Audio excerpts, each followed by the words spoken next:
કહ્યું, મહારાજ આપ તો પરમાત્મા છો, 1000 શ્લોક તમે શું કરશો? આપી દો.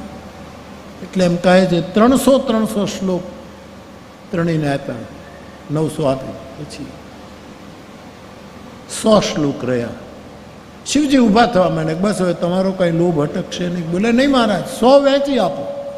100 વેચ્યા એટલે 33 શ્લોક પણ વેચી ગયો. 1 શ્લોક બચ્યો. હવે શું કરવું? પણ એ દેવતાઓએ કહ્યું, તમે મહાદેવ છો મહારાજ, 1 શ્લોક પણ હવે 1 શ્લોકના ટુકડા કેમ કરવા? એટલે બ્રહ્માએ કહ્યું, મહારાજ આ શ્લોક છે અનુષ્ટુપ જાતિનો છંદ છે, અને અનુષ્ટુપ જાતિના છંદમાં 32 અક્ષરો હોય, તો એ 32 અક્ષરો જુદા પાડીને વેચી આપો. એટલે 10 અક્ષરો વેચી દીધા શંકર ભગવાન. 30 અક્ષર ગયા, 2 અક્ષર રહ્યા. ત્યારે ત્રણેય મનુષ્યોએ, દેવતાઓએ અને દાનવોએ કીધું એ 2 અક્ષરે વેચી આપું. ત્યારે શંકર ઊભા થઈ ગયા, તમારે ઘરે જાઓ. આ 2 અક્ષર તો 100 કરોડ રામાયણનો સાર છે, અને એ 2 અક્ષર હતા રા અને મ. લિય મહેશ ધીય જાની રામચરિત સતકોટી મહલિય મહેશ જીએ. એમ તુલસીદાસજી આ કથા લખે છે કે 100 કરોડ શ્લોકો શંકરે વેચ્યા. 33 કરોડ, 33 લાખ, 33,000, પછી 333, આટલા બધા જ. પછી છેલ્લે 10 વેચી આપ્યા. ખાલી રામ, આખા રામચરિત માનસનો જો કોઈ સાર છે તો એ રામ છે. મેં તો હમણાં એવું પણ સાંભળ્યું, પહેલાં સાંભળેલું, પછી મારી સ્મૃતિ દ્રઢ થઈ કે વેદની ઋચાઓને સ્નાન કરવાની ઈચ્છા થઈ. બ્રહ્મભવન, વેદ તો બ્રહ્મલોકમાં રહે, બ્રહ્માજીને ત્યાં વેદનું ઠેકાણું, એ ત્યાં નિવાસ કરે વેદ. મને બહુ ગમ્યું એટલે કહું છું. એમને થયું કે અયોધ્યા રામજીના દર્શન કરવા જઈએ અને પછી સરયુમાં સ્નાન કરીએ. એટલે આ બહુ પહેલાંની વાત છે, હમણાંની વાત નથી. વેદની ઋચાઓ અયોધ્યા આવી, ભગવાનના દર્શન કર્યા, કનક ભવનના દર્શન કર્યા, જ્યાં જ્યાં દર્શન હતા ત્યાં દર્શન કર્યા.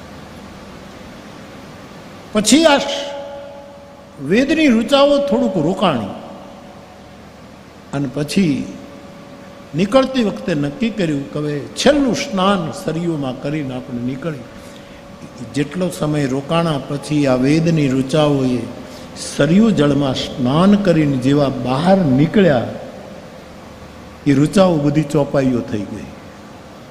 આ રામાયણ એવી રીતે નીકળ્યું છે. સરયુમાં ડૂબકી મારી નીકળેલી એ વેદની ઋચાઓ, વેદ મંત્રો એ રામચરિત માનસની ચોપાઈઓ બનીને બહાર નીકળે. એવું જ વેદની ઋચાઓને એક વખત એવી ઈચ્છા થઈ કે વૃંદાવન જવું છે અને યમુનાજીમાં સ્નાન કરવું છે.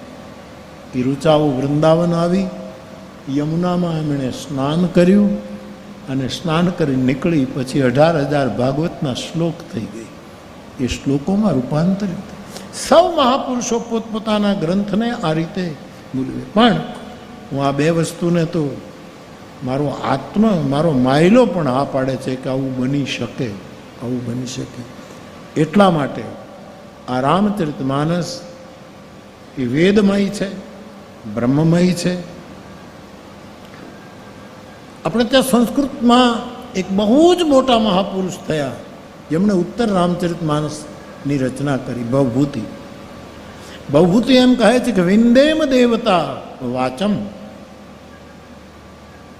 રામાયણ શું છે? એમાં 3 વસ્તુ છે. એક તો દેવતા છે, અમૃતા છે, અને ત્રીજું આત્મકલા છે. એવા કવિના 3 લક્ષણો તરફ સંકેત કરતા મહાકવિ ભવભૂતિ, મહાન નાટ્યકાર ભવભૂતિ એમ કહે છે કે રામકથા એટલે જેમાં દેવતા હોય, રામકથા એટલે જેમાં અમૃત તત્વ હોય, અને રામકથા એટલે જેમાં આત્માની કલા હોય. આમ કરીને સર્જકોના 3 લક્ષણો ભવભૂતિ. વિંદેમ દેવતા વાચન, હું એ દેવતાઓને, એ આત્મકલાને અને એ અમૃત તત્વને. અને જ્યારે રામચરિત માનસ ગુરુ કૃપાથી હું જોઉં ત્યારે એ ભવભૂતિના શબ્દો કેટલા સાર્થક લાગે. આમાં દેવતાઓ છે. વ્યક્તિ તરીકે તો દેવતાઓ છે જ આમાં. મેં દરેક કથામાં કહ્યું છે કે રામાયણના આરંભમાં મંગલાચરણ પછી તુલસીદાસજી જ્યારે શ્લોકને લોકમાં ઉતારે છે ત્યારે પંચદેવની સ્થાપના કરે છે. ગણેશ, પાર્વતી, શિવજી, વિષ્ણુ ભગવાન અને સૂર્ય. આજે ભગવાન શંકરાચાર્ય મહારાજનો પંચદેવનો જે વિચાર આપણને સનાતન ધર્મીઓને આપ્યો એ દેવતાઓ આમાં બધા જ દેવતાઓ છે. ભવભૂતિનું વાક્ય કેટલું ચરિતાર્થ. રામાયણમાં અમૃત છે, કથાનું પણ અમૃત છે, નામનું પણ અમૃત છે, દર્શનનું પણ અમૃત છે, રૂપનું પણ અમૃત છે, શબ્દ રૂપે પણ અમૃત છે. આ બધા જ રૂપે આમાં અમૃતા તત્વ સ્થાપિત છે. અને તુલસી જેવી આત્મકલા કોની પાસે છે? સ્વાંત સુખાય તુલસી રઘુનાથ ગાથા સ્વાંતસ્તમ શાંતયે. આ બધું આત્મતત્વની જે કળા છે, આ તો ભવભૂતિ લખી ગયા એટલે. પણ વર્તમાન કાળ સુધી જે સર્જકો છે, જે કાવ્યોની રચના કરે, એના માટે પણ આ બહુ મોટી પ્રેરણા છે કે કવિતા એનું નામ કહેવાય જેમાં દેવત્વ હોય, જેમાં દિવ્યતા હોય. કવિતા એનું નામ કહેવાય જેમાં અમૃત હોય. ધન્યાસ્તે કૃતિન પિબંતિ સતતમ શ્રી રામ નામામૃતમ, જેમાં અમૃત તત્વ. અને સર્જન એનું નામ કહેવાય કે જેમાં સર્જકની આત્મકલા એમાં પ્રગટ થતી હોય. ભગવાન રામ વિશે આપણા નીતિનભાઈ એક સપ્તક લખ્યું, 7 પદો લખ્યા છે.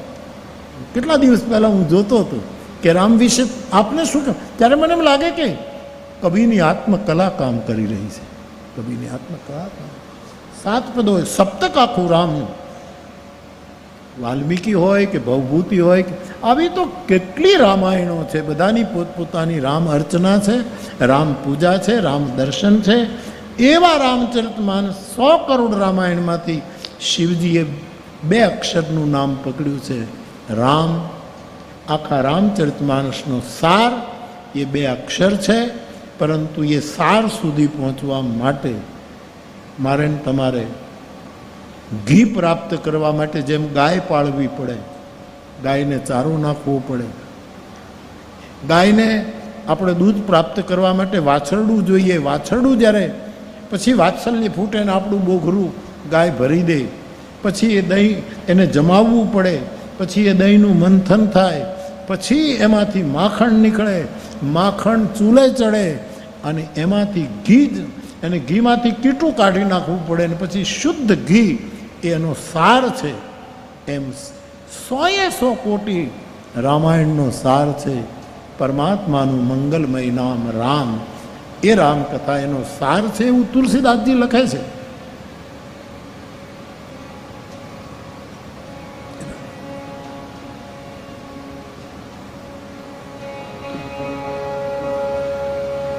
એહી મહ રઘુપતિ નામ ઉદારા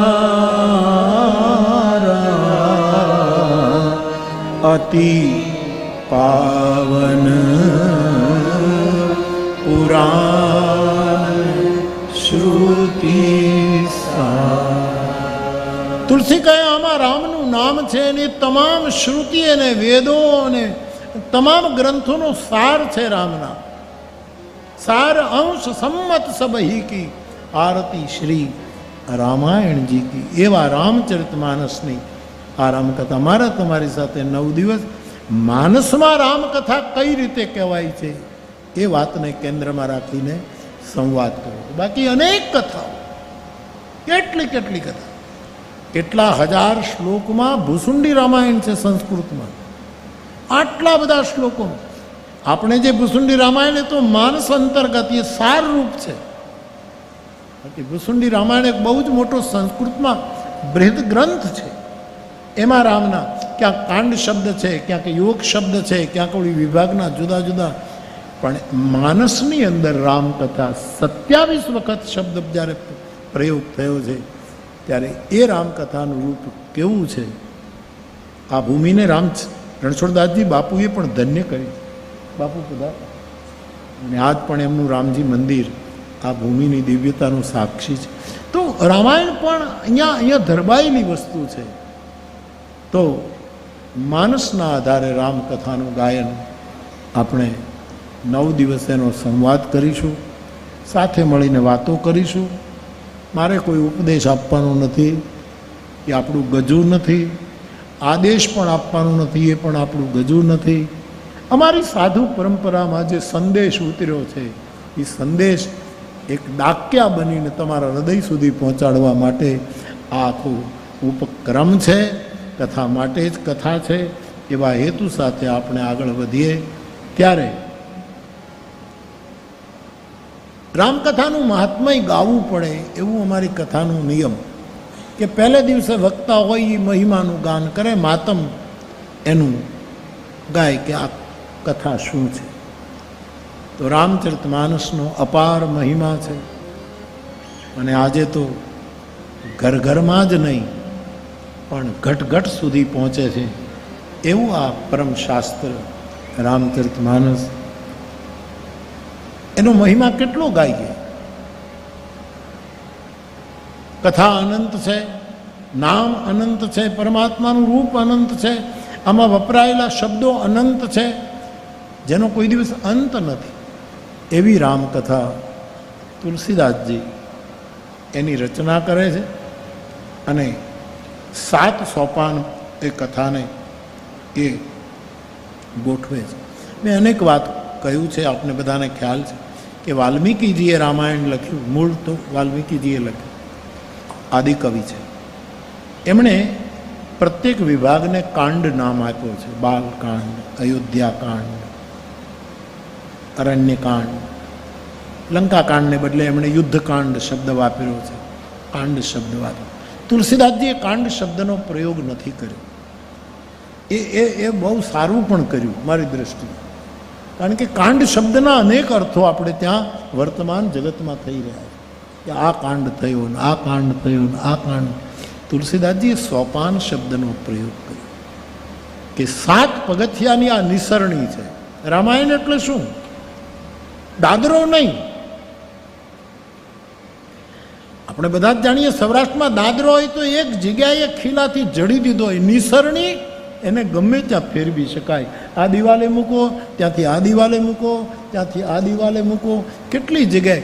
એમ રામકથા એટલી સ્થિતિસ્થાપક રામચરિતમાનસ એક નિસરણી છે જે ગમે ત્યાં એને આપણે રાખી શકીએ છીએ, એની આરાધના કરી શકીએ. તો રામકથા તુલસીકૃત રામચરિતમાનસ એના 7 સોપાન છે. પછી વાલ્મીકીજીનો શબ્દ આપણે બોલવા ટેવાયેલા છીએ એટલે પ્રથમ સોપાન બાલકાંડ, દ્વિતીય સોપાન એવું આપણે બોલીએ છીએ, એ બરાબર છે. તો 7 ભાગમાં આખી રામકથા. 100 કરોડ રામાયણ સુધી તો આપણે ન પહોંચાય, પણ હું 100 રામાયણ સુધી તો જરૂર તમને લઈ જઈ શકું. આટલા વર્ષે ગાયા પછી 100 પ્રકારના રામાયણ સુધી તમને સંદર્ભો મારા ગુરુની કૃપાથી આપી શકું. એક રામાયણમાં તો કાંડ નામ નથી, સોપાન નથી. પૂર્વ કથા, પશ્ચિમ કથા, ઉત્તર કથા, દક્ષિણ કથા, એમાં આખી રામાયણ પૂરી થઈ ગઈ. વળી કોઈ જગ્યાએ યોગ શબ્દ વાપર્યો, જેમ ગીતા યોગ શબ્દ વાપરે છે, વિષાદ યોગ, સાંખ્ય યોગ, કર્મયોગ, ફલા ફલા ફલા, એમ તુલસીના આ સોપાનને યોગ શબ્દથી પણ શણગાર્યો છે. આમાં વિવિધ રૂપ છે. 100 કરોડે તો આપણાથી પહોંચાય નહીં, અને એ તો આપણે પહોંચીએ ને પેલા દેવતાઓ લઈ ગયા, રાક્ષસો લઈ ગયા, આપણા બધા આદિ માણસો એ બધા ઉપાડી ગયા. મારે ભાગત ખાલી રામ નામ જ રહ્યું છે, અને હું જે કંઈ કહીશ એ મારા ગુરુ કૃપાથી રામ નામનો જ વિસ્તાર હશે. બાકી આપણું ગજું નથી આમાં પહોંચવા. કારણ કે તુલસી કહે છે હરિ અનંત હરિ કથા અનંત